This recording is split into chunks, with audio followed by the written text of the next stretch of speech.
Imagine habang gumagamit ka ng Adobe Acrobat, nag-e-enjoy sa paggawa at pag-edit ng PDF, wala kang kamalay-malay na hack na pala email at bank accounts mo nang hindi mo napapansin.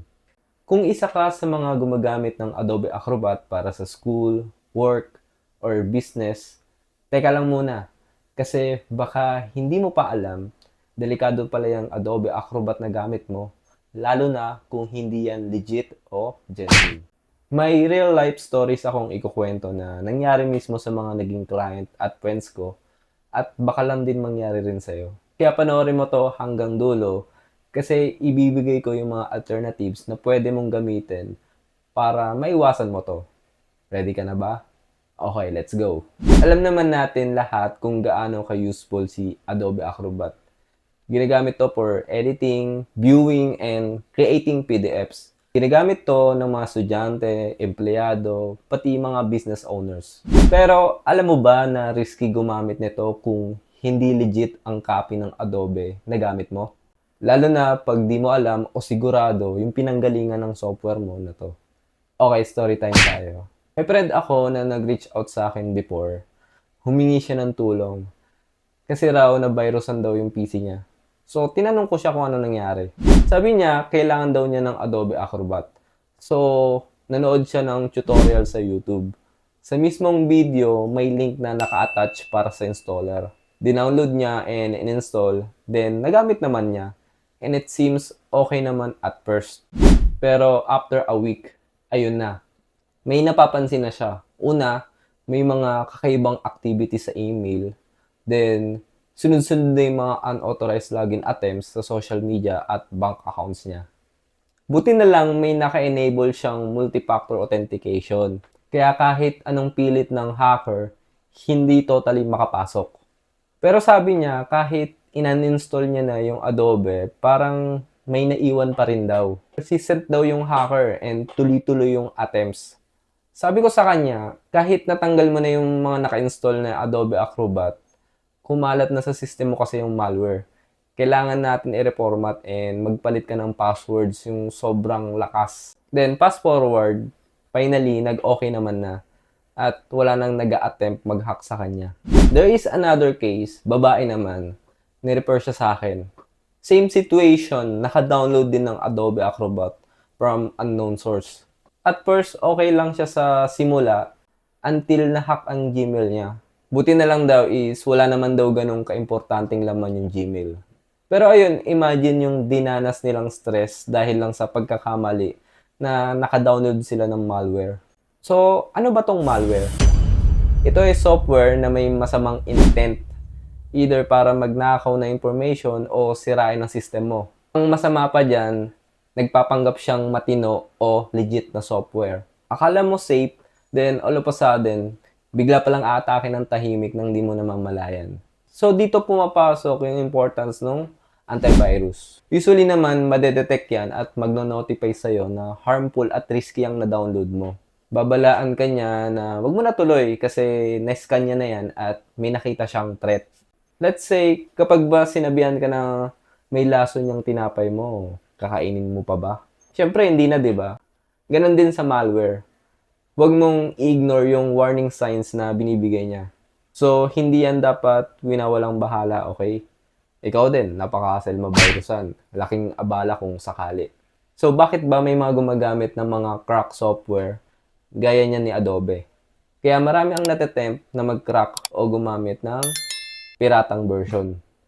So, sinasamantala ng mga hackers yung needs ng mga tao sa Adobe Acrobat. So, be careful at mindful lang guys. And guys, don't get me wrong ha.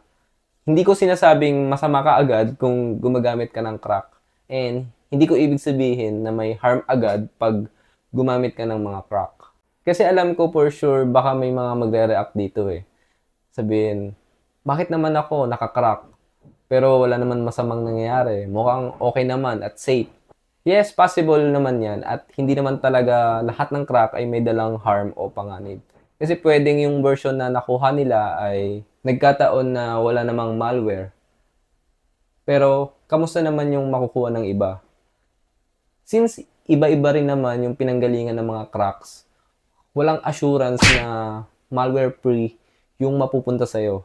So, syempre, may mga taong hindi magre-risk gumamit ng pirated or cracked softwares para lang ma-ensure na safe ang computer nila. Reminder lang din again, hindi natin i-judge yung mga gumagamit ng cracked software.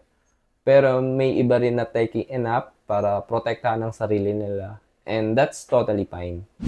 Pero kung ikaw, hindi ka sigurado sa ginagawa mo, wag mo nang i-risk. Take note, ang kapalit ng libreng software, minsan, privacy, data, at security mo. Mahal ang Adobe Acrobat Wala na ba akong choice? Ito na yung solution part. Kung hindi mo afford si Adobe Acrobat, hindi mo kailangan gumamit ng crack. May mga free at legit alternatives na pwede mong gamitin na safe at effective. Unang-una sa listahan natin ay itong si PDF24 Creator. Pwede siyang for offline use at para lang siya sa Windows. Ang mga advantages niya, 100% free and pwede siya for commercial use. Gumagana siya offline, so pwedeng walang internet. Then marami siyang features like merge, split, compress, sign, and edit. Then very lightweight siya at hindi demanding sa system. At ayun, kung may mga advantages, syempre may mga disadvantages din. Unang-una dyan is available lang siya sa for Windows. Then, regarding naman sa interface niya, napaka-basic lang. Hindi siya ganun ka-modern gaya ni Adobe. Then, limited lang yung mga features niya. Then, wala siyang OCR or Cloud Sync. Pangalawa sa listahan natin ay itong si Foxit PDF Reader. So, take note reader lang siya. So, meron siyang online and offline version. Mga advantages niya, lightweight lang siya at saka mabilis.